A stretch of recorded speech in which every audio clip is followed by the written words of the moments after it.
Right. And Facebook sucks. I said that on Facebook. Oh, Zuck is watching, buddy. It's okay. I'll get in line after Elon to fight him. So if that ever happens. Good evening, everyone. Thanks for joining us. Thanks for your patience. Running a few minutes behind, and it's not Lee's fault. We're just on Kensington time. So while we're waiting for some stragglers to join us, you have yours truly, my colleague Kurt, and our friend Lee Hansen, who is with Select Wine and Spirits and is the importer for all things Hunter Laing. Very easy to get the Langs confused because there's two clans, and they've got an Old West style feud, or really more like a Highland feud between them. And we best not be mixing up our Langs tonight. While we're waiting for people to show, just a quick rundown of some of the other events we have coming up in the not too distant future. Next week, and actually these next two tastings come with the added benefit of my not being there. So if that's a deterrent for you in any way, I recommend you sign up for the next two tastings, because you won't have to listen to me, because I'm going to be on vacation. But we've got Berry Brothers and Rudd, the KWM casks, and I am sad to miss that, but I'm especially sad. Well, I'm not going to miss the bourbon tasting for a couple of reasons we won't get into, but that's coming, and there's still spots. We added some space to it.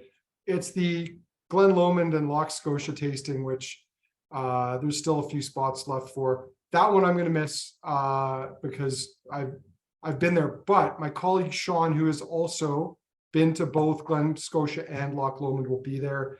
So that's something to look forward to. And then we get into September. We've got SMWS spots. We've got this guy from Craigellachie coming. He's brand new and he's got a crazy name, and I'm sure he'll do a great job of the tasting. He looks like an Andrew Mustard, I have to say. But that's happening. I'm really excited about this one, the new Whiskey Trails tasting, partly because the Whiskey Trails bottlings are awesome, but there's a Rosebank and there's a 44-year-old Bunnahabhain in it. What's not to love? And then there's this thing. If you're in Calgary, if you want us to have a spirits festival, we need you to buy a ticket, because if we do not sell enough tickets, we're going to pull the plug on it. There will be rum, there will be cognac, brandy, Armagnac, Kurt, help me out, gin, other stuff. Some of Sammy desperate to have absinthe in there too. Yeah, Sammy wants to put absinthe in it. It's going to be a bonkers night, but it will be fun, of course. And if you want it to happen, you got to put your money where your mouth is on that. And then there's a whole bunch of other stuff coming up, including Kilholman, which will be great. The virtual Glenallachie tasting for those who can't come into Calgary with James Bourne and myself, and much, much more. It's all on the website, so I'm not going to list them all. Early September, we should have the rest of our October as well as our November events online, so stay tuned for that. And the other thing that'll be coming out in early September is the whiskey calendar. We got to start talking whiskey calendar. And this year we have reinvented the wheel. We are not using 50 mils because that became the bane of my existence, because they didn't show up, or they were late, or they were too expensive. Last year, we almost couldn't complete the calendar. So we're sizing the box down. We're doing 25 mil pours. We're pouring them ourselves, which gives us carte blanche. The world is our oyster to decide what to put in it. And there's some crazy cool stuff that's going in the calendar this year already. We're not even finished with the lineup, but there'll be some more information on that in early September too. So stay tuned on that. Can't say how excited I am about that. Though my staff are going to have to do a lot more labor this time, because they're going to have to fill thousands of little bottles. You're going to have to buy Sammy so much Red Bull. Sammy and Harmony are going to be mainlining Red Bull and filling sample bottles till their eyes bleed from looking at like fill levels. Not all heroes wear capes, right? Yeah. All right. Enough about that though. Thanks for joining us tonight. You could be doing something else today. You could be like Harmony, true fact, floating down the Bow River now, which is at a historically low level, which is kind of not cool. But probably because it's so low, she misjudged how much time she needed to make tonight's tasting. So she's still on the river and will not be joining us. But you got Kurt, Lee, and I, so you're in good hands. And Kurt's put the lineup in there several times. But if you missed it, we're going to start with the Linkwood, then the Glen Garioch, then the Knockdhu, then Ben Nevis, Cragganmore, Craigellachie, and we'll finish off with Tamdhu. I've thrown it into the chat one more time. Also, for those of you on Facebook, I'll put it in the little descriptor there too, because there are people watching on Facebook tonight. Probably not Mark, but other folk. Anyway, Lee, thanks for joining us. Kurt, thanks for, as always, being here with a guitar in hand that never makes any noise. It would be way more disruptive if it was making noise, wouldn't it? It's true. It would trigger my ADD bad. All right, let's get this rolling with an 18-year-old. Let's start our tasting off with an 18-year-old. That doesn't happen too often these days, but we've got a lovely bottling of Linkwood to start things off with. So I'll put it up on my screen here. Distilled in 2002, bottled, as is almost always the case under the Old Malt Cask line, at 50% after maturing in refill hogsheads. And man, this is a lovely Linkwood. It is lush. It's creamy. Dare I say there's a nice cheesy funk to it on the nose too. This is a pretty cool way to start off a tasting. I love this one. I fell for this one hard a long time ago.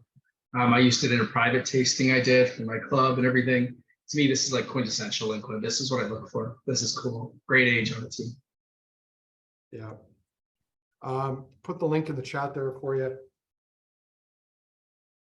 Let's jump ahead to the palate. It's lush, creamy, floral. It's pillowy. This is a tasting note I throw out for Linkwood all the time. A little bit less so when it's in a big active sherry cask, but refill or American oak Linkwood to me just has this fluffy, pillowy, marshmallow, down pillows kind of vibe to it.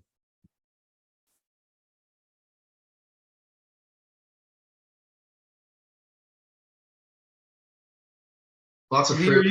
Lee, if you're talking, we can't hear you. I'm wondering if this is because of your speaker confab. That yeah, could be. Yeah, all right. He's gonna try. I can read lips as long as he only says those two words. We're good. I feel Lee is he's in a very white space tonight and wearing a white t-shirt. Sort of a Clockwork Orange-ish. And he can't retort because for some reason his audio is all messed up. Kurt, yeah, we've had this little Linkwood for a while. We had a fair bit of it go through the shop. Well, now we were getting some reverb of me, but Kurt, are you still there?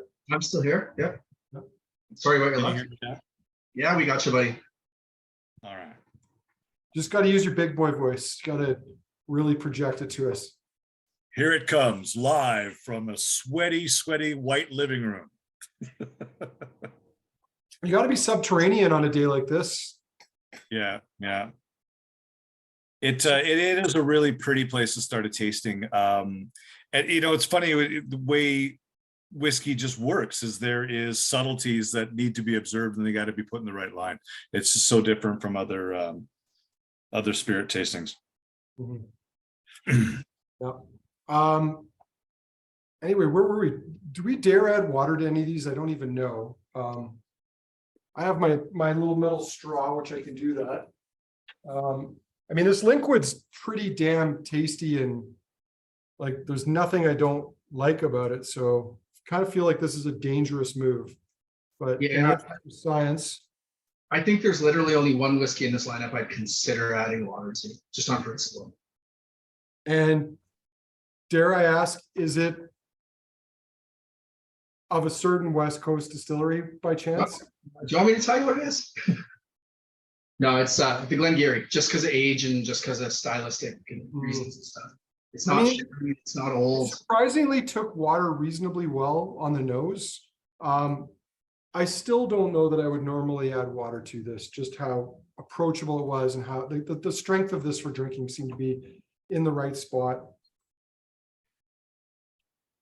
A little bit of orange, a little bit of strawberry, a little bit of cream. Mhm. Yeah, some nice fruits on the palate. I would say don't add water. It's still good. It's not great anymore though, and I think it was great without the water. So I would say water no bueno. One of the things that I think maybe should be acknowledged, because Douglas Laing and then Hunter Laing / Douglas Laing, when they did this, has kind of always been there as an independent bottler in my career. Like there's always been Old Malt Cask in the market. Obviously first editions came a little bit later, but they've had a presence for a long time, and they're one of a handful of companies that continue to have some mature stock. And obviously some of that stock is starting to get a little bit pricier because, let's be honest, there's not as much of it out there. But I think it's worth reflecting on, like, Kerr, we talk about this in the shop all the time because there's all these new independent bottlers cropping up that want into the market, and they're all bottling the same shit. It's all like 2007, 2008, 2012 from the same distilleries. And, Hunter Laing is not Gordon MacPhail, but they're a lot closer to that than most of the rest of the industry. Yeah, I would agree. Deep stocks, and in particular, some distilleries we love. They, I don't think, well, something like Port Allen, it wasn't necessarily that they had the foresight to buy deep. It was that one of the Laing brothers had a little bit of a soft spot for it, and it wasn't coveted, so they bought lots of it. But they've been really lucky to get depth on a lot of really cool stuff that they've been able to stagger out through the years. And I think they're one of the companies now that is most exciting because they're still giving us decent age statements with the young stuff. And like you said, we've got all these like up and comers who you want to see succeed, but everything's 10 years old, 11 years old. They're really hard to fall in love with. Right? When I get an email saying I've got a 7-year-old Tullibardine that's going to blow your mind, I just want to immediately put it into my junk folder. Yeah, agreed. Like they've got things on the younger end of the spectrum because that stock, there's stuff that's available there, but they've got some maturity and some depth to, back that up. And I mean, let's be honest, what's the youngest whiskey in tonight's tasting? It's 13 years of age. And with most independent bottlers now, you're lucky if most of their range is 13 years of age or older. So kind of cool. Any other thoughts on that Linkwood, gents, before we move on? I don't think that would have gone much longer in the cask. It's pretty active wood, I think. That's the kind of whiskey you want to see go deep just because of how fruity it is already. But I think it'd be overly tannic if it went much deeper in this barrel. Nice to see it vibrant too. Yep. Doug's over here. You see the Linkwood is lovely. And I think lovely Linkwood kind of just works. So let's leave it at that for now. If you have a chance, leave a little bit in your glass. We always like to go back through and do our speed round. Lee's gonna have a hard time doing that because we just saw him shoot the last of his Linkwood, unless he's got a bit more. He's got a bit more. Okay. Well, on that note, let's move on to, and I mean, this is another example of something that's kind of cool. There's not a lot of independent bottlers that have Glen Garioch in their stable. And I think a big part of that is because Beam Suntory don't play that way. So kind of interesting that they've got a youngish, even, but with 13 years of age, Glen Garioch bottled. I mean, Kurt, I know we've seen some from the Scotch Malt Whiskey Society. Elixir Distillers has had some Glen Garioch, but I can't think of many other independent bottlers that we've seen recently where we've seen bottlings of Glen Garioch. Maybe the Whiskey Exchange, the Whiskey Agency. But yeah, I think that's about it. Yeah, you don't see a lot of them. This one, like, I don't know if you remember, Lee, when we sat down, you, me, Harmony, Sammy, and we tasted through a bunch of these whiskeys. And it was literally that afternoon where it was the whiskey we're going to come to next that triggered this whole tasting in the first place. We tasted this Glen Garioch that day, and it was an oddball whiskey. We all kind of looked at each other funny, but it was like, man, this is a really, really oddball example of a distillery that a lot of people recognize their standard bottlings from. And man, I don't know of a whiskey that has this profile. I honestly don't. And in a minute or two, when I get some opinions from you guys, I'll tell you what I think of it on the nose. I will say on the bottling side, I mean, we see where the products that we see over here are what I can get into market, what I think the market will bear. I don't turn down Glen Garioch, but I don't see, though at any given time, I'll have a couple different Craigellachie to choose from. Tamdhus are always floating in and out. Mortlocks are always there. But I see maybe one Glen Garioch a year, and we're at different age statements all the time on these things. Sometimes they're in first edition line. Sometimes they're in, obviously, Old Malt Cask. So they've got a line, but they don't have a lot. They don't buy a lot. So I don't know how strained that relationship is, how grandfathered in that contract can be, but they don't do a lot of work with them. So it's always fun to grab one, especially when it's a bit of a curveball. This reminds me on the nose of like natural peanut butter. You know, the kind that you have to stir up and it's not quite as sweet. And like literally you have to stir it every time you want to eat it, which, you know, I don't know about you guys, but if I'm eating peanut butter, it's usually because I'm in a hurry. And the last thing I want to do is to have to stir it up, but it's reminding me of that. Well, I don't want to get off topic, but pro tip, keep that peanut butter upside down. Oh, then you don't have to stir it. You're all set. You know what, Lee, I'm all over the commercial probably giving me cancer peanut butter because it's there for me when I need it. Chris's note's a good one. He says reminds of warm wheat puffs. Puff wheat squares, you get that little bit of molasses in there too. This one, if you told me that somebody had splashed some Ben Nevis, some Lecheg, and some Ben Nevis together, that's what I would think this one. It's really barnyardy, and there is a funk to it too. Funky. Sure. The Ben Nevis is a cool note because, yeah, it's got that raw barley, yeah, sort of tone, and the Ben Nevis funk is kind of a good call too. But you know what though? So it hits the palate a little strange. But the mid palate to the whole back end, it's crazy how good the finish is on a whiskey that I think is kind of disappointing before that. But it's a really, really, really good finish. We won't dwell on the peanut butter, but Jeff, I'm 100% behind you on that. So we'll just say that. You know, when I get that peanut note, I almost always assume this has got to be a Jim Beam cask of some sort, because Jim Beam is like the only whiskey where I always get peanuts. I know Sean's talked about this, like that peanutty note, and I'm kind of hung up on it. I can't seem to get off of it right now. Or that Richard Patterson has at some point walked past that cask. Because Possibly, everything yeah. he touches has that weird nuttiness. Does anyone here in Calgary ever remember the floor at Moose McGuire's? Like, this is what it Oh boy, peanut shells and spilled beer. Like, it smells like walking into Moose McGuire's pub. Doug's laughing over here. it is so apt, and it's so barley focused too, that with the barley and peanuts, it's right there. Man, I spent some time on the floor of that pub. Yeah. Whoa. Both are trying to sing off the floor. So. Whoa. Quite a like big hit of lime off of it too. Like, it reminds me of those like lime flavored tortilla chips. I can see that, yeah. But there is like warm, like welly boot or like warm rubber or something. Kind of reminds me of Lecheg a little bit. Jeff, Big Bad John's, lots of memories there. I stopped to pickpocket one night. It was like the second or third time I ever went to the Victoria Whiskey Festival, and I was like a local hero for the night. Because I caught this guy rummaging through people's pockets in Big Bad, like their jackets, while they were all like busy having a good time. So yeah, I've spent many a good night in Big Bad John's. Back to the whiskey. Any other thoughts on this? Has anyone delved into this? Like, Kurt, like in your experience, how Glen Garioch-esque is this to you?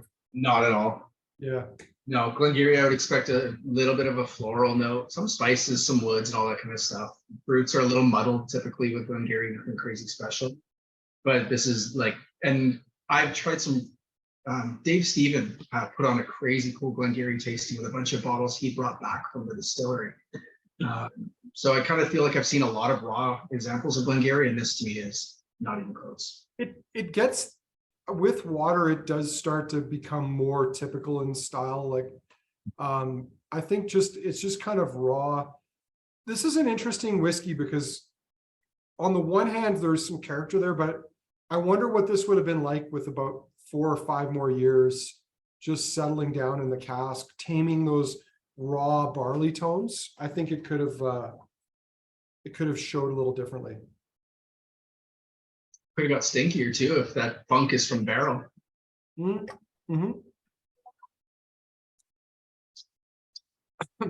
You know what? For a funky malt, like, and one that's been compared to Ben Nevis, I actually don't dislike it with water. I actually find it's quite fun and drinkable. But this is not something I say often. It definitely improved with a drop of water in there. So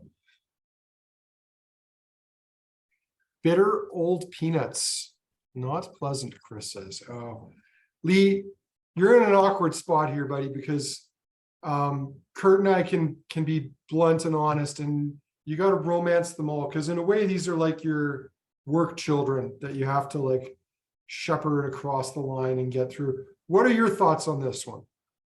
Well, I should tell you that I'm sold out. So whatever Chris thinks, he's allowed. I actually find that the Glen Gariochs that I've had do carry a heavy barley, and that's built into the DNA of the distillery. That's my opinion. Everyone that I've had, most of the ones that I've had have not been distillery offerings. So, there's that to consider. I do agree that there is some all over the placeness in this with flavor profiles coming from everywhere. I do like it better with water. I found it a little less clunky, and very drinkable. So that's where I'm at with that. If it's just me, then it's just me, and I'll buy the rest from you. But until then, I like my barley from Glen Garioch. All right. Well, we don't have that many, so we have some. So I think you're good. We're not gonna hold you to that and force you to come into the shop and buy them out, because it does look like there's people in the chat who are finding something to like with this one. So to each their own. Everyone's got their own taste, and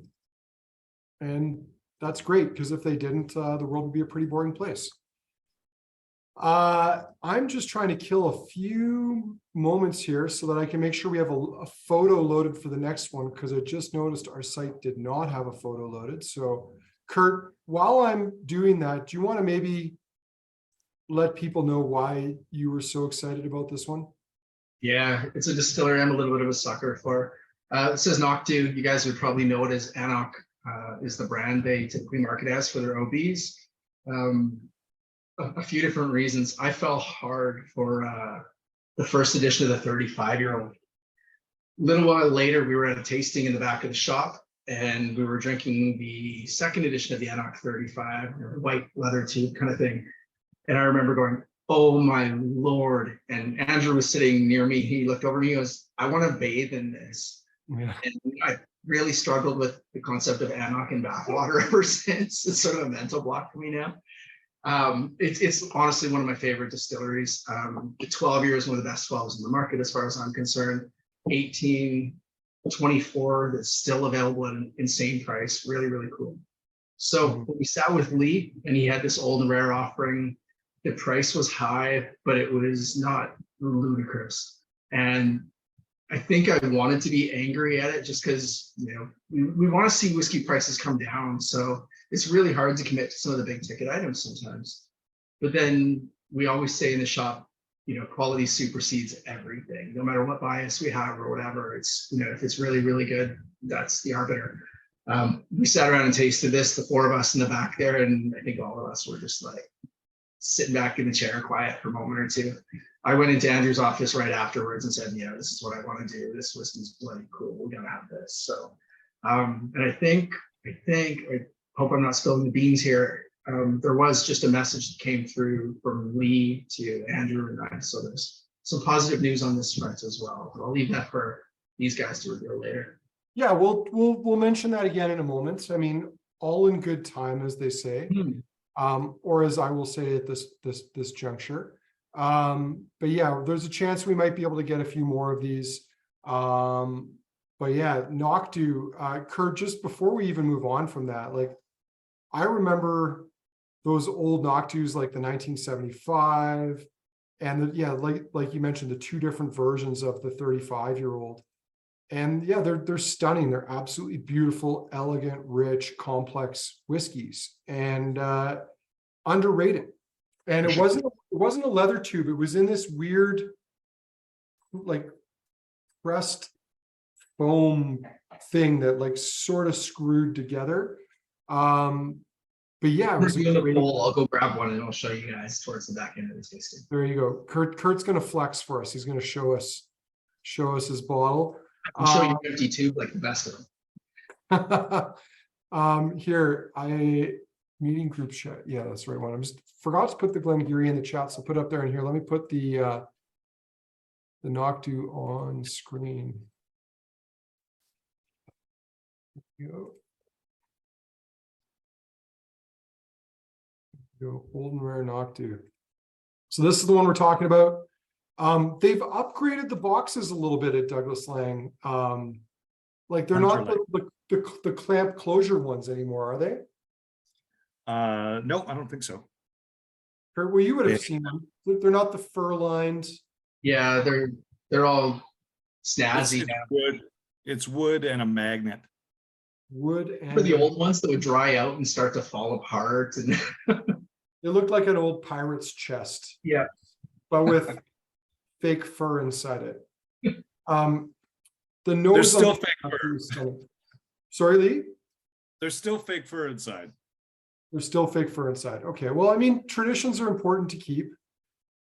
It's like how most Scottish hotels still have bad tartan carpeting in them. Hides the stains. It does hide the stains. Trivia though, this is one of the first batches created after Inverhouse released Knockdhu. They fired up and released in 90, and this is 91. That's an interesting piece of trivia. It's just juicy, sweet, tropical. It reminds me of something in between, Kurt, the 29-year-old Imperial that we had and the 24-year-old Clynelish, where it had like that honey fruit and the tiny bit of wax like the Clynelish, but it was more delicate, softer, and more tropical like that Imperial. It's a love child.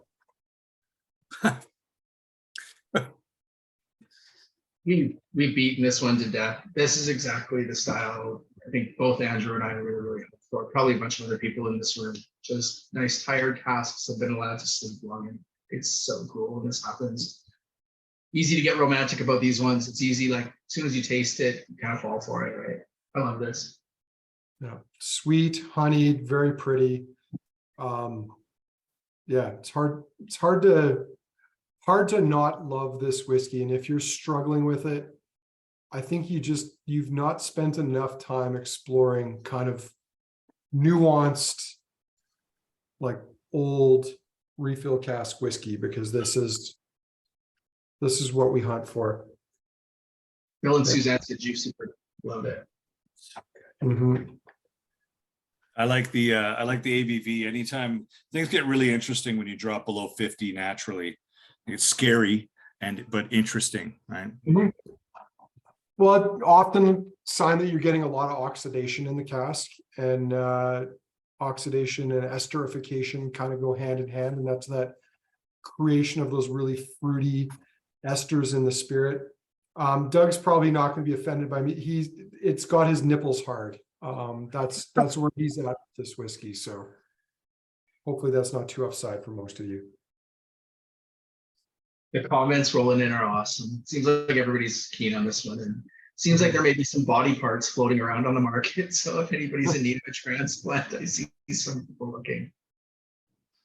Well, Doug hasn't been drinking for a month, so his kidneys are in great shape right now. So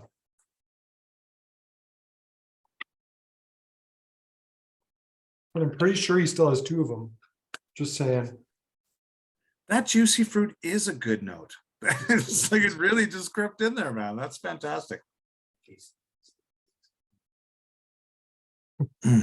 Tyler's got concerns about Chris financing his whiskey habit through alternative means. It's all true. Well, we could spend a lot of time waxing poetic about this. What I can say is I've had the chance to go to Knockdhu. It's a beautiful distillery.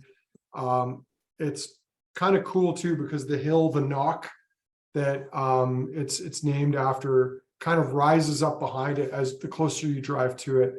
I don't know if they've got a visitor center yet. They certainly didn't when I visited there about 8-10 years ago. But it's a cool distillery in a very beautiful spot, not far from Glen Garioch, if I remember correctly. But great whiskey. We're huge fans. And while we're on that subject, the 18 and 24 from Knockdhu and Knock 18 and 24, if you see them, they're generally some of the best value bargain buys on the market for price to quality. We try not to trumpet it too loud when we get the 24-year-old in, because it sells out almost in a week or so. All right. Great whiskey. Are we ready to go to Funky Town? Get that guitar out. Now's your chance. Rock the bass riff. If Andrew's rocking the high vocals, we are gold. Oh, just- fantastic. The only thing I'll I'm rocking beatbox it. tonight I'll is the Bee beatbox it. Gees hairstyle. Other than that, there's not much else to contribute here. Oh, I and thought that was more the Bobcat Goldthwait hairstyle, but we'll talk later. or maybe I'm going to teach you how to paint. One or the other. Little dream. Happy little dream. Yeah. Definitely time for a haircut, actually. Can you post a photo of this next one? Bryce, I'm assuming you mean the Ben Nevis. That is where I'm headed. 1 second here. Oh, that's not the right window. Don't do that one or we'll have a bad time. Come on, here we go. My computer's acting a little funny right now. There we go. Old Malt Cask, 24-year, 1996 vintage. Now, I would say that, Kurt, you might be kind of with me on this, but for a while, we would if we saw Ben Nevis 96, we would just blindly buy it.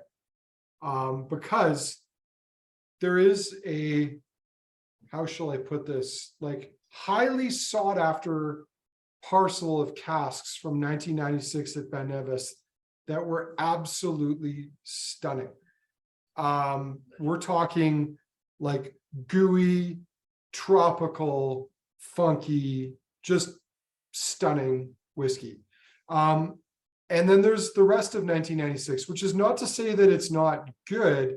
It's just not the same as some of these unicorn 1996 Ben Nevi, if you will, that we switch. Oh boy, gold. He's throwing gold. Kurt? Yeah. We get asked why these vintages, because there are certain vintages, we've talked about it, they seem to be legendary for a lot of distilleries. I think literally there's just the right team working at the right time, a similar distillation regime running, maybe a parcel of casks that all arrived, and a little bit of magic happens. It seems to be vintage driven, but it's not the same as in wine where it's, the result of any terroir thing or anything like that. It just seems to be the luck of, distillation is a little bit of a chunked type of thing, right? You're going to run through the same batch of barley. You're going to run through X amount of, anyways, it's all batch done kind of thing. And I think the 96s we've been incredibly fortunate here, and the pull on them has been ludicrous. So I think every chance we've had to open one of these, we've immediately been greedy and been can we do a tasting of this? Can we use another Ben Nevis and stuff? Because there will be a point where we can't get our hands on these anymore, and we have seen the prices creeping and creeping and creeping.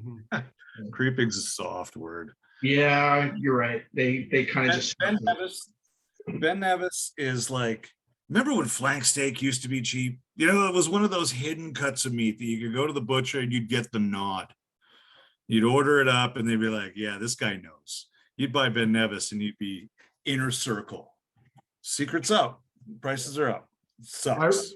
I remember someone tipped me off about a decade ago that the 10-year-old Ben Nevis that was being sold by the whiskey exchange at that time was actually 18-year-old whiskey, but was just labeled as Ben Nevis 10, and they're like, buy as much of it as you can, you won't regret it. And they weren't wrong. I was going to make a joke earlier, Kurt, about whether that specific parcel of 96 perhaps got a little bit more of the dew off of Ben Nevis than some of the others. But yeah, I mean, Ben Nevis is an interesting distillery because I think until very recently, I think they might have switched recently. They were like using brewer's yeast. They were one of the last distilleries to keep doing that, long fermentations. And I don't know if this, but I was under the impression that that might have changed recently, that there may have been a recent change in that area. Yeah. Yeah. So, and kind of an older school style of spirit. The guy who was making it, who I think retired in the last year or two, was kind of one of those stalwarts from the 60s that was continuing to make whiskeys the way the old guard were. And that had something to do with the magic of the place. Yeah, we talk about the old style whiskeys, right? But we're often referring to the peated styles, like, you know, the Springbanks and stuff like that. But this feels like an old school kind of whiskey, you know, more like Ben Nevis, Craigellachie, things like that. They seem to have a little bit less polish than a lot of the big brands out there. And I think that's why whiskey geeks have kind of gravitated towards these ones that are a little more rough and tumble. There's just something about it that feels a little more authentically, you know, this is a working man's drink. Right? Mm-hmm. You go to the distilleries wearing Carhartts and sweating. It's not those guys that are charging you ridiculous prices for your whiskey. You know, This is working man's whiskey. I love it. Yeah, Colin Ross was the distillery manager, and he passed away in 2021. I was lucky to, even though we don't get proper Ben Nevis bottlings here in Canada. At some point on one of my trips, I'd made a point of going in to visit Ben Nevis, and he showed me around, had a great tour. I mean, the funny thing is, Kurt, we've poured this whiskey now in at least 2 tastings, and the nose to me is still a little bit raw, but I actually like the palate a lot more now than I did the last 2 times we tried it. The palate has that kind of sour, tangy funkiness we look for, right? Yeah. Mid palate especially, and then on from there, but it's got that, you know, juicy, sour, dinosaur candy almost a little bit behind it. Very fully some dinosaurs on this. And we haven't even talked about how 80% of Ben Nevis gets shipped to Japan before it's even put into cask. Which is a what do you think is going to happen in the future when that gets shut down? Well, we'll get more good Ben Nevis, and yeah, who cares? I'm more worried about coming out of Scotland. Well, but here's the thing. I don't think it will, because there's certain categories of Japanese whiskey where you'll still be allowed to put in foreign spirit, and if it's good, like, why do you care, right? Like, there's a lot of really bad Japanese-ish whiskey out there that's just purely a product trying to find a buyer. And if it's garbage, they don't care because they know people are going to buy it because it says Japanese on it. But whiskeys like, you know, the old, like Nika from the Barrel, which would have had a lot of Ben Nevis in it historically, you know, as long as it doesn't say like Japanese whiskey on the label, I think, or like they can say product of Japan and still be foreign inputs. Like the rules are somewhat opaque. They're not as clear cut as they could be, whereas single malt's a single malt and it's going to have to be from the distillery in Japan. I don't know if that's going to change. But interesting side note, there's another distillery that might be opening in Fort William, where Ben Nevis is. I probably shouldn't say too much about this, but there is a distillery that a certain blending firm may or may not be looking to open in Fort William. So we'll just leave it at that. And we'll go back to talking about how I think this is a lot better than I did the previous 2 times we tried it. That's music to my ears. You guys have been beating me up about this whiskey, and we keep selling out a bit. Lee, when we got it and we opened the first bottle, I was crestfallen. I was heartbroken. I was like, it was not at all what I was expecting. but it's grown on me. Good to hear. Kurt? Yeah, whiskey's not meant to be easy. That's why everybody mocks people like us when they stick their nose in our glass and pull back and go, holy shit, what are you drinking? Kind of thing. Every now and then it's nice to be reminded ourselves of what that's like. So I like these kind of whiskeys that are slightly more challenging. I want to spend more time in it. I want to pull it apart and see why it's kind of funky, you know, like, is that cask? Is that distillate? These are fun to me. The nose, like you said, it's a little dumpy, a little heavy, a little dirty. Probably just a slightly dirtier cask than some of the others we've seen. But you can see how it hasn't completely warped the palate. There's a really, really cool palate there. Mm-hmm. Yeah. Cool. All right, Cragganmore. I visited Cragganmore back in 2005 or 6. I have not been back since. I think it was one of those distilleries that, from a distillery visit standpoint, if I'd been there once, that was enough. You know, it's your prototypical Diageo distillery, not much changes other than that they might put a statue of Johnny Walker out front or something and, you know, gussy it up a bit. But I've always been a fan of the whiskey, and sadly, we've not seen a lot of it from other independent bottlers, especially not older bottlings. But this is far from the first one we've seen from Hunter Laing. I remember when they did was it the 30th anniversary series? They had one of those in the polished wooden boxes. The Heritage series, and they went back to that old green bottle for it too. It was brilliant stuff. That was from that barn find. A lady's uncle passed away, and he willed her a parcel of barrels, and she didn't know to shop it around, didn't want to do that. And Hunter Laing was able to buy it all. People were trying to cherry pick. I'll take the Macallan, I'll take the Ardbeg. And Hunter Laing just said, these are all good. That was a fun, timely event for that release. I was showing Lee earlier, and you've got Doug there with you now. Doug was with me at Ardnahoe tail end of 2019. And we did a pretty damn cool tasting. One of the ones we had in their little backroom session we had was an old and rare 30-year-old Cragganmore. It was absolutely killer. Really, really cool. So they've obviously got some deep stocks at Cragganmore between the lines and stuff. Well, think about, like, Diageo's probably not been selling this stuff off in the 2000s, or at least from probably the mid 2000s. So this is stuff they would have had for at least 15, 16 years at this point. Gregory, their whole menu is first fill. Like they bring their own barrels. They don't purchase stock from the floor. They bring their own and age it.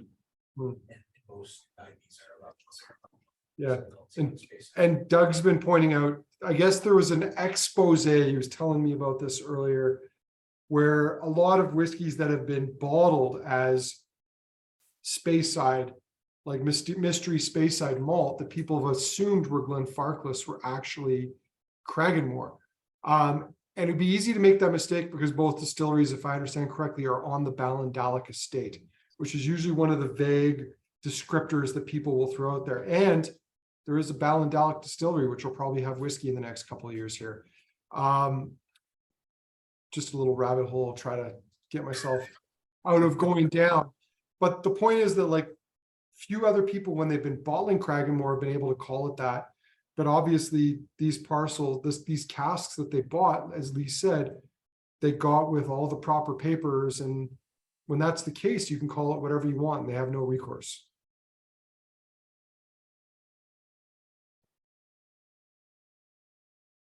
I hadn't tried this one.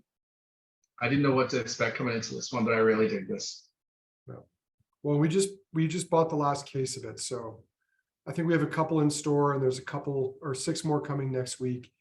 But yeah, this is like an old school sherry style whiskey. Trying to remember, does Cragganmore have worm tubs? Because there's kind of a bit of a meaty. I think it does have worm tubs. I think it does too. I'm not sure on that one, honestly. I can tell Jeff's already fact checking, so Jeff will have this answer before anyone else. So Craigellachie does, but I'm not sure about Cragganmore. Doug's saying high stills, sharp angles and worm tubs. So yeah, we'll find out soon enough. Correct, I do. Lee's found it first. Oh God. Come on, Jeff, step up. Yeah, this is great. And this is a whiskey I do not want to add a drop of water to, even for science. 54.7. I would not have gathered that just from the blind taste on this, that it was that high in ABV. Yeah, it's sweet. Jeff, you should know first on that alphabetical list of worm tubs would be Ardnahoe. Ooh. Thought provoking. It is, yeah. Well, if for no other reason than because there might be whiskey coming in the new year from said distillery. Is that what you heard? I thought I had heard that too. Yeah, I've heard a rumor. I don't know who would have told me that, but Said that. yeah. Yeah, I don't think any- What's that? Do they have Ardnahoe bottled already? I don't believe they have it bottled already. They're doing their plan is to bottle in the new year and then do the release first quarter. Gotcha.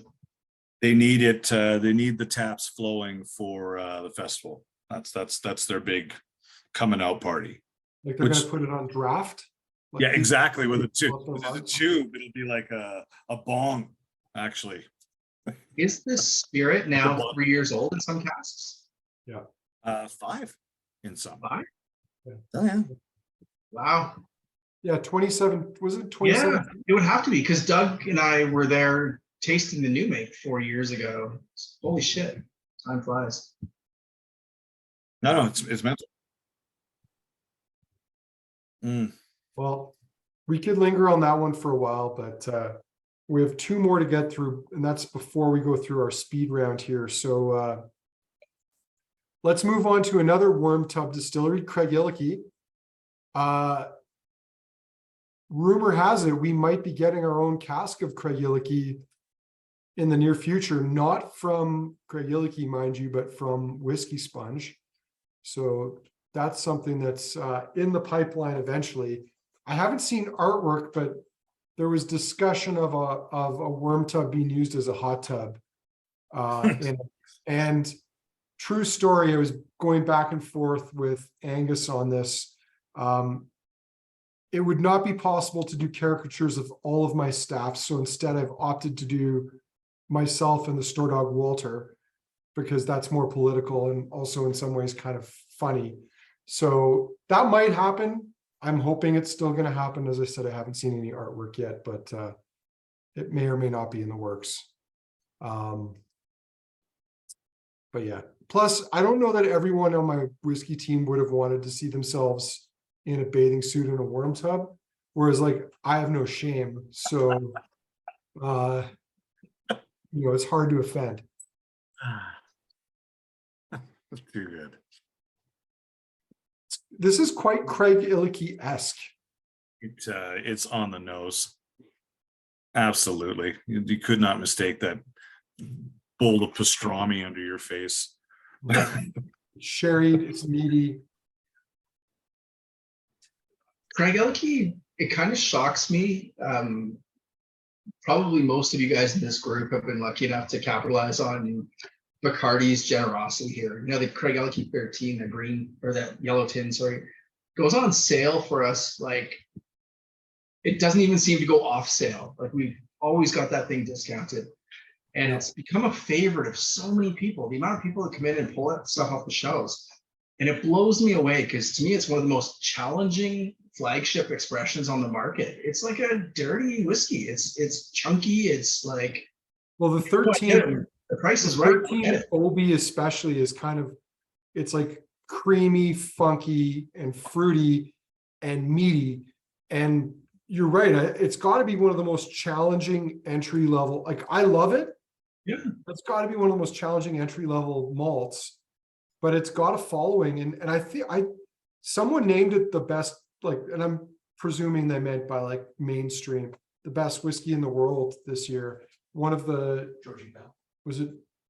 No, it was one of the big like magazines or something or like spirits tasting groups. Like I hate quoting awards because there's some of the awards, like everybody gets a ribbon, and it's kind of annoying because like if everyone gets a ribbon, how do you decide what's actually good?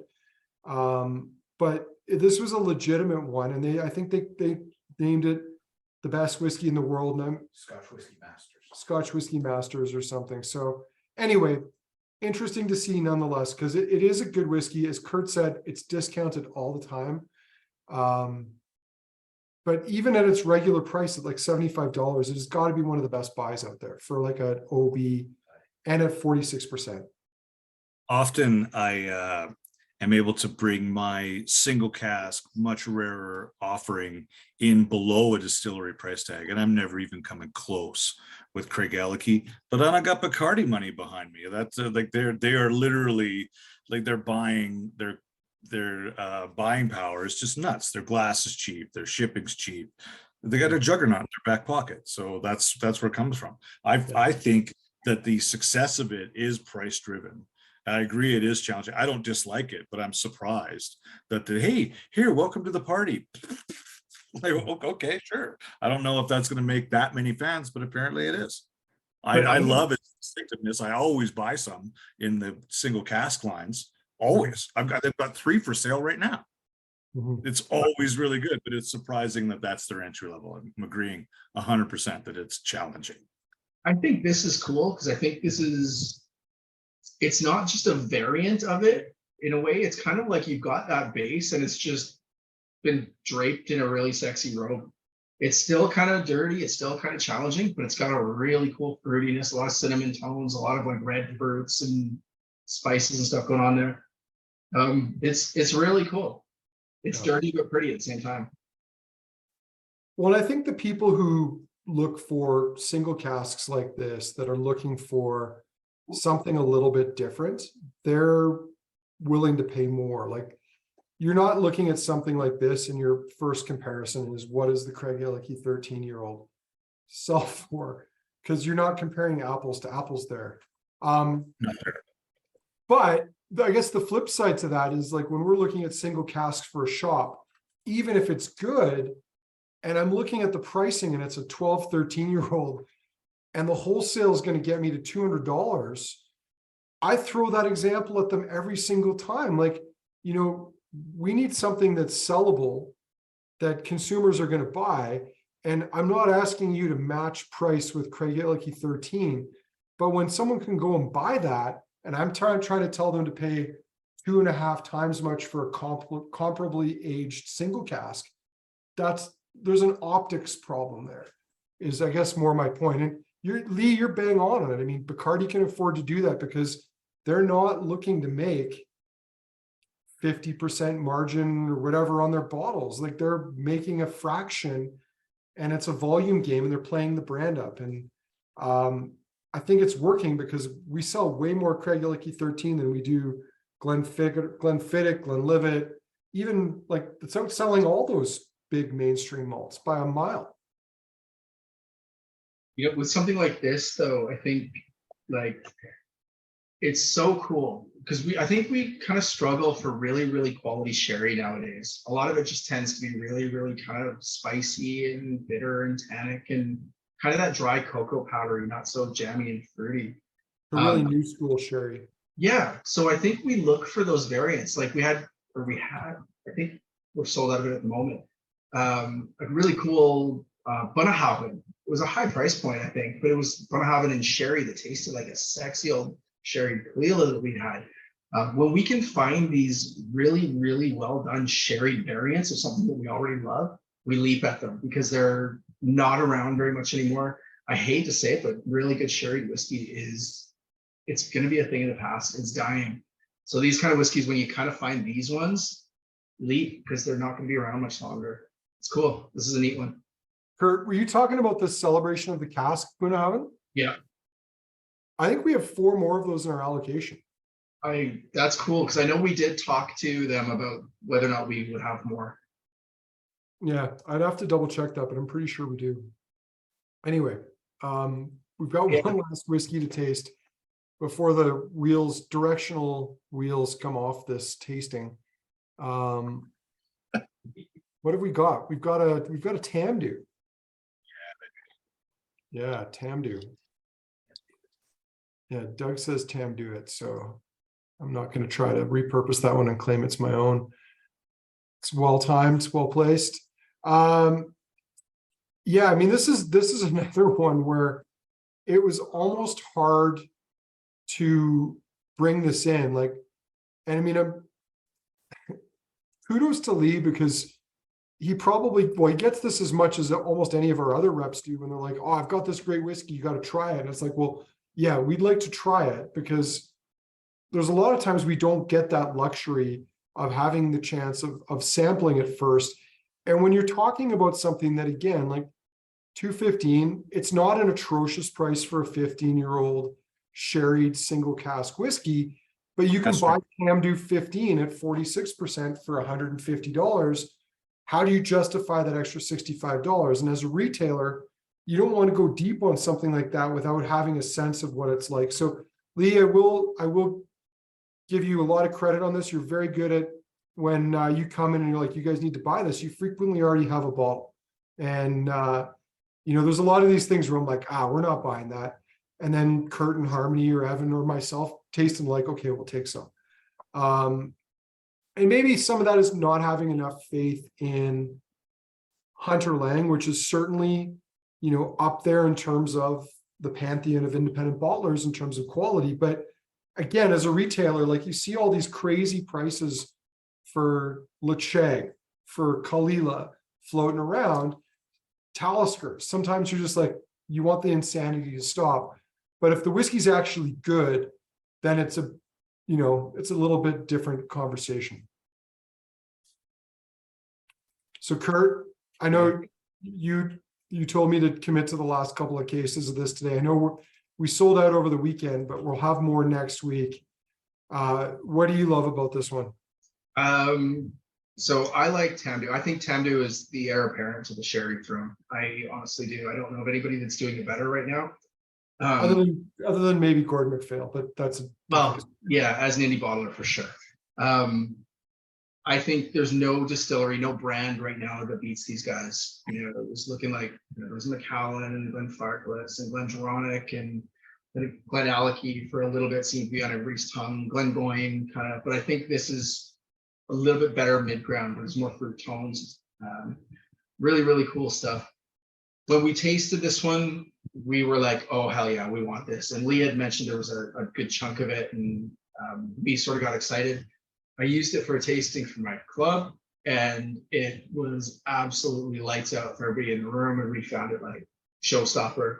So it was a no-brainer to bring in what we could bring in. It's a cool whiskey, right in my wheelhouse for sherry, and sherry's not typically my style. So when I find what I'm excited about, it's really, really exciting because it has a dimension to what I've got on my shelves here. I can tell Lee's got something to say, so I'm going to let him say it before I go where I was going to go. It's short. It's super short. 60.6%, and nobody's blinked. It is coating the palate like that. That heavy backbone should melt people's faces, and it's just so structured and rich and awesome that I stepped on it. I like I said to Kurt, I brought in as much as this as they would give me because there's a reason why we're pouring it last. It is so juicy and good stuff. Yeah. Chris had a comment about the Tamdhu batch strength using sherry seasoned casks. Tamdhu is an interesting distillery to talk about because along with Glen Garioch, who I think is the other distillery that deserves credit for being like old school sherry dominant, especially with its older expressions. Tamdhu and Glen Garioch were both owned by the Edrington Group, which is Macallan, Highland Park, Glenrothes, until I want to say like the early 2000s, something like that, when Ian McLeod bought them. And Tamdhu, even more so than Glen Garioch, I think is the inheritor of that old school sherried throne from Macallan. And you go there and like distillery managers like Sandy, I forget his last name right now, will tell you like they're still sourcing the same cask that Macallan used to source but predominantly stopped because they just couldn't get enough volume of them. And so in a lot of ways, like they are more Macallan than Macallan is today, because Macallan can't source those casks, or doesn't want to pay for them, or what have you. So yeah, I've been a big fan of Tamdhu ever since the 15 came out. The new 18 is excellent too. I think it's a great malt, and this is a lovely single cask. I mean, it's big, it's rich, classic Christmas cake notes, chocolate, spices. But underneath that, you've got like little nuances of fruit from the spirit coming through too. Like there's a lot going on here. Yeah, cool. I like the balance of fruit and a little bit of cinnamon that's on the top without being heavy-handed. Mhm. Yeah, nice decadent spice. It's crisp, fruity, lovely malt. All right, we've gone through the 7. We're gonna do the speed round now. Now the question is, Lee, like, are you working on a 1 glass tasting program tonight? Is that the? You're very observant. Because it is my bestie Ryan's birthday, I've come to his house and I did not bring enough glasses. So I've got a 2 glass system. I'm rotating them. All right. Yes. I don't know how you're going to keep up with Kurt and I on the speed round here, but I never keep up with you guys anyways. I'm really excited to see you try on this. So we're going to go back to the Linkwood all the way back an hour ago when we got started, and it's still floral, creamy, fruity. Orange is a little bit bigger for me now. A little bit of like kind of orange fruits, and I was going to say like a nice little creamsicle note on there too. yeah, I definitely get that creamsicle note. It's nice to pour it in this setting. We did pour it at one of the festivals in the store, and it just gets beaten up. It is too pretty to be in that format. But yeah, happy to have it in this quieter assembly. Would you say you find an affinity with this whiskey? You're too pretty to be in that rough a format? I can show you on the doll where it touches me.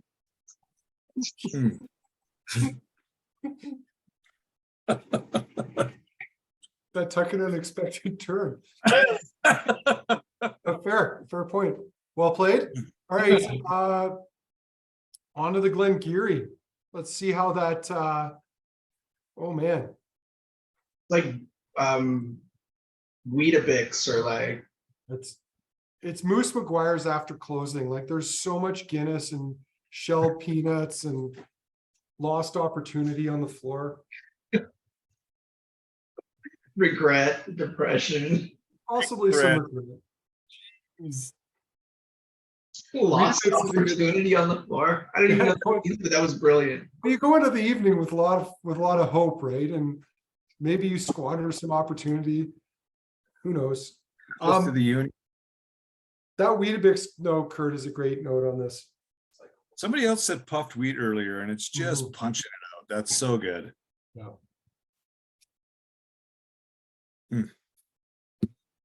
I stand behind what I said earlier, though. I really like the mid palate to the back end of it. I know somebody else said they didn't like the finish. I really do. I think about 3 or 4 seconds after swallowing, it gets kind of tangy, and then everything after that is pleasant for me. Mhm. I don't dislike it. I mean, I think the sad thing for this Glen Garioch is it's way out of its depth in this lineup tonight. So yeah, I'm not going to say an analogy because I'll probably end up saying something that's funny, but totally offside. It's in the wrong division tonight is the only, it's a good whiskey. It's just not in the right division. There was a spot on the bench. You got called up. He's that guy who normally cleans the ice that had to step in and play goalie for 2 periods. That guy also gets a standing ovation at the end of the game. He did get a standing ovation and well deserved as well too, one might add. And a very public remorse afterwards. Yeah. But pretty great for the price tag too. That's a rarity and price. Nice The things. Knockdhu is still knockout. This is the speed round, Lee, so we go fast. We got to keep going. We got to keep rolling through it. 31 Knockdhu, awesome. Radical.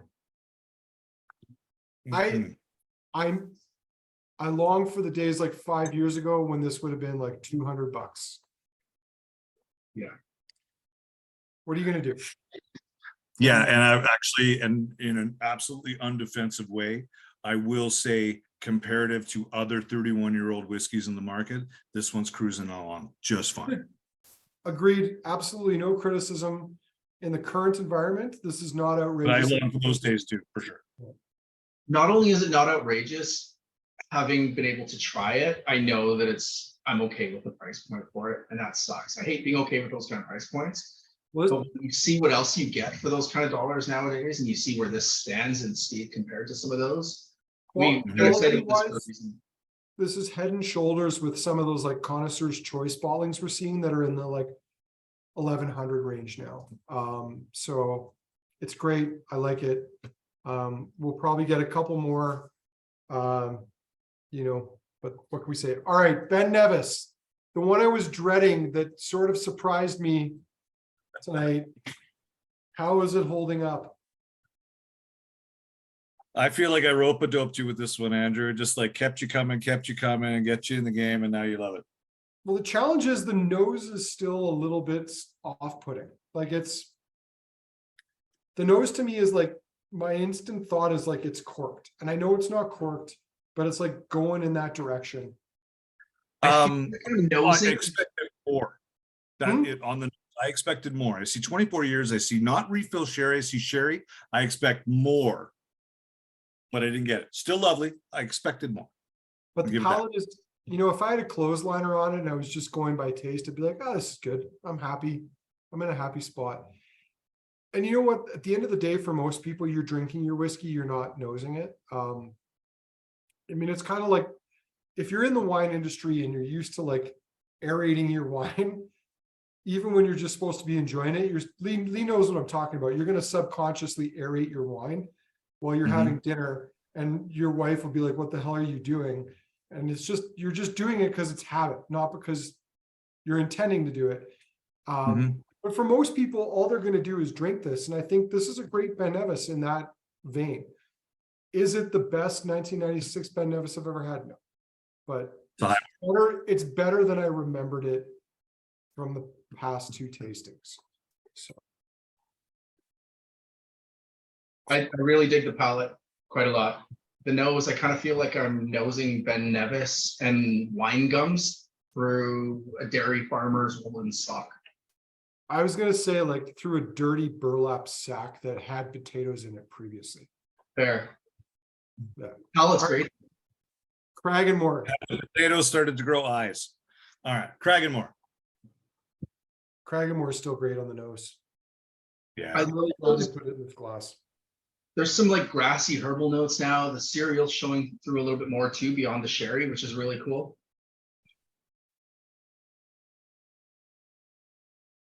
Yeah, it's pretty accessible. There's some nice little burnt sugar notes that aren't the character. It's actually more in the background now. So This is what the Diageo Cragganmore flavor led should have been, but for way less money. Yeah.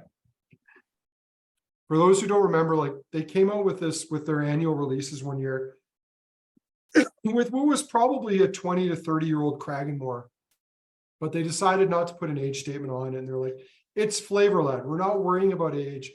We're going to create a whiskey and we're going to pick casks that we think make a great bottling. And it's not going to be about price or about the age. And then they priced it at like $1,000 or something. It was like a ludicrous retail price. And I had it and it was fine, but it was not like $1,000 whiskey.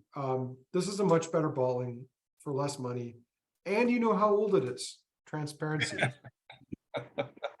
Providence. The Craigellachie softening up beautifully in the glass. Mm-hmm. All right. Yeah, Craig, you're already ahead of me. You're good. You're I keeping am. us on pace here. Keeping you going. It's still meaty. I mean, Yeah. I'd say it's more, I don't know, like sauteed pork belly than your pastrami Nelly. It's a little fattier. It's still meaty, but it's not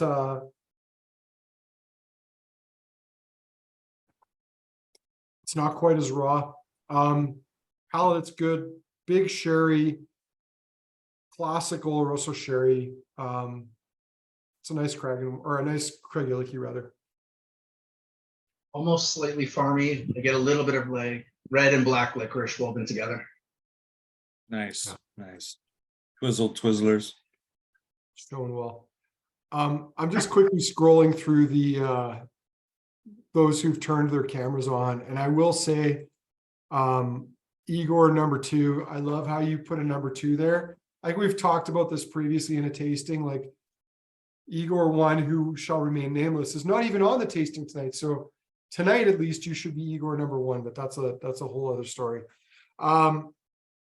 Digging it. All right, Tamdhu. I can actually still taste the Tamdhu from before. It's pretty big. It's Come all the way around again. Like, oh no, there it is, still there. I think I had some on my face. I'm getting a mix of like Aussie licorice and like strawberry Twizzlers on the nose now. It's just really thick and candied and kind of gooey. I'm getting that that cinnamon spread you use for toast and stuff on the nose. You know, it's slightly buttery, slightly cinnamony. Cinnamon spread. I you need don't to see know that more stuff? about this. No. Honestly, there's a whole Cinnabon right in this glass, right there. That icing is there, the cinnamon's there, the dough is there. It's right there. Anytime I smell cinnamon, I just my mind goes to like, don't get diabetes. And like I'm afraid to go there. So it's kind of traumatizing because I know I want it, but I also know I shouldn't have it. So like it's this really tortured relationship. They always have it at the edge of the mall too. Like, I'll just get one for the road. Grom. You Bad can't do news. it. Can't do it. Mm. That is a lovely Tamdhu. Man, I'm in a tough spot to pick my 2 favorites tonight. And I'm gonna bet here. No polls have been created so far. And I'll be honest, I don't really have the desire tonight to create a poll. So we're gonna do this old school.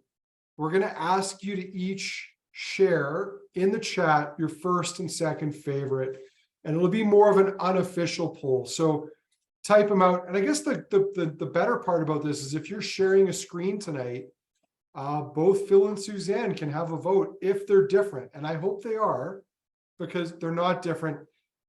I mean, that's both cute and sad at the same time. Just saying, because you hope that, like, you know, you've still got that autonomy. Anyway, everybody can say, don't do 2, just do your first and second, put them in the same line. Number 1 is, number 2 is. While that's going on there, yes, that didn't work out. Anyway, he wasn't officially part of the tasting tonight, but Doug, what were your 2 favorites tonight? Easily the Knockdhu is by far and away number 1. Number 2 was a bit tough between the Linkwood and the Craigellachie. I think the Craigellachie eked it out because of the beautiful unsulfured sherry that even Kurt would love.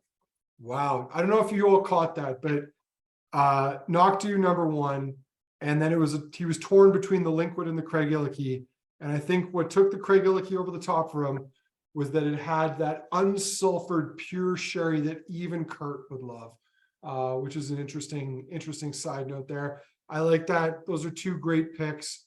Lee, I'm going to put you on the spot. What were your 2 favorites tonight? Knockdhu, because it is really over delivers. And then the Tamdhu, and I'm honestly embarrassed that it's my second favorite because I call it obvious charms. It is just so obviously good. Sometimes you taste with your brain, sometimes you taste with your heart. I'm tasting with my face here. It's so good. I just can't. I'm done. Did Lee's friend have a favorite? I think he's Shanks. gone. Yes. Favorites. We'll get him typing them up here. We're good. All right, he's gonna type them up. Wow, I'm seeing well, not surprisingly, a lot of Knockdhu, but I'm seeing a surprising amount of Ben Nevis for number 2. Don't be Tamdhu is hating. really stealing the show here. Anyway, Kurt, your 2 favorites.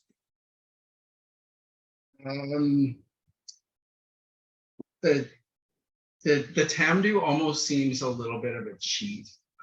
It feels like so you know that Christina Aguilera song, that Candyman, where she's all like vintage pinup girl thing. I don't know. I only Can you know sing Genie in for a us? bottle.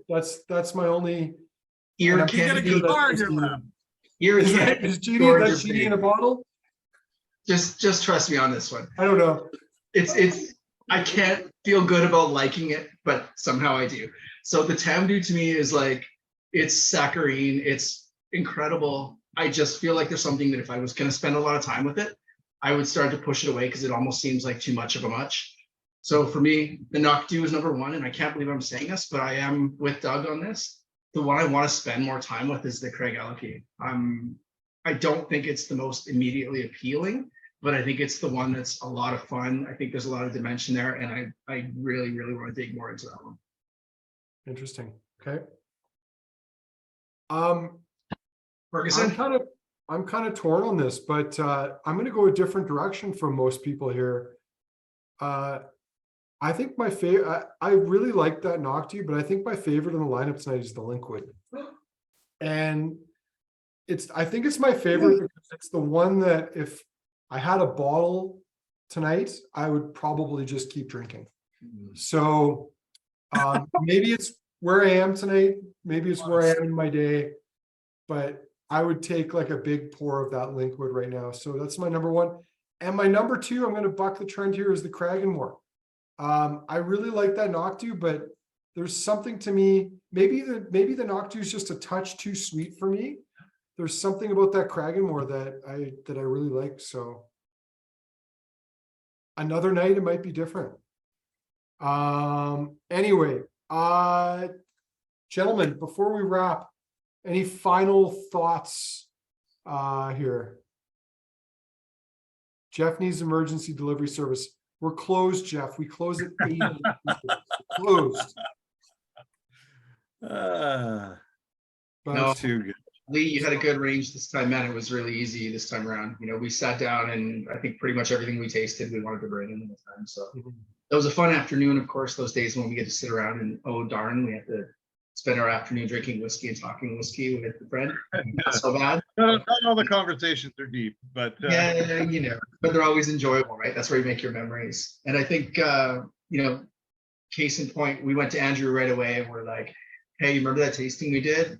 It's time for part 2 because there's some banger whiskeys in here. And right away he was on board. So, and you never know, there could be a part 3 at some point, maybe next year.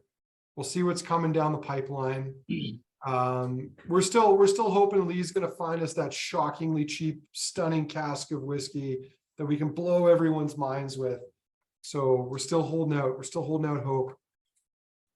I'm hurt. That's happened like 2 or 3 times already. Come on. yeah, but just brother stores. There's the pillars of me. Come on. That's gold. Come on.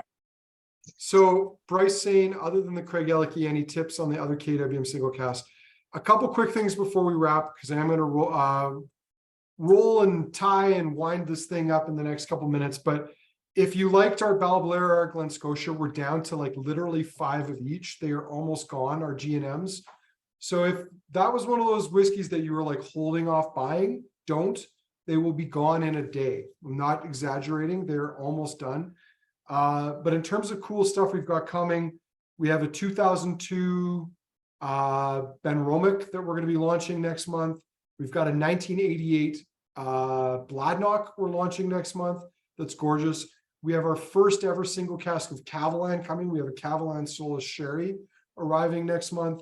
We have an Amrut port cask. Kurt, Neat. did you think you and I would ever select a port cask to be bottled for the shop? Nope, I really did not. And it was an absolute gem of a cask too. So I can't wait for this one to come. Every now and then you just got to be like, okay, tuck my tail between my legs. This is not my thing, but this is wicked. Yeah. I mean, this is further off in the future, but we have a 1997 Bowmore coming.